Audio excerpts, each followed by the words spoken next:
அச்சனை தட்டு வாங்கிட்டு வரீங்க, தேங்காய் உடைக்கிறது பார்க்குறீங்க. அதெல்லாம் பார்க்காதீங்க, சாமியை பாருங்க. தேங்காய் மேலே இருக்கிற அந்த நம்பிக்கையை சாமி மேலே வைக்க மாட்டேங்கிறீங்க.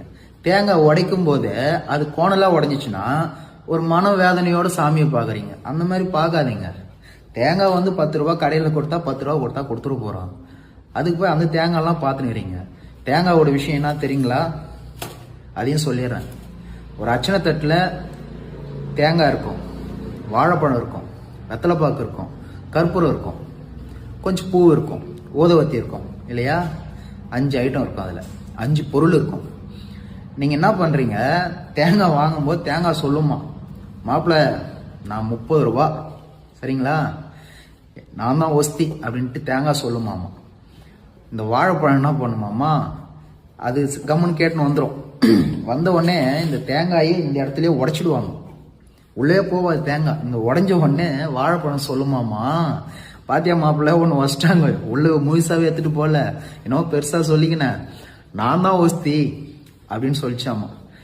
அது உள்ள எடுத்துன்னு போயிட்டு பூஜை பண்ண உடனே வெளியே எடுத்துன்னு வந்து கொடுத்துருவாங்க அந்த பழத்தை. யாருன்னா ஒரு குழந்தை உச்சி சாப்பிட்றோம் ஆச்சுங்களா?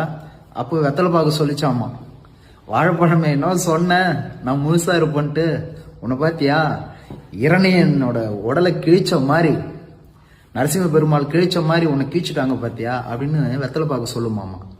வெத்தலை பாக்கு கொஞ்ச நேரம் கழிச்சு ஒரு பாட்டி வந்துச்சுன்னா அந்த பாட்டியை வாங்கி அந்த வெத்தலை பாக்கு அங்கேயே போட்டு மென்னுடுமாமா.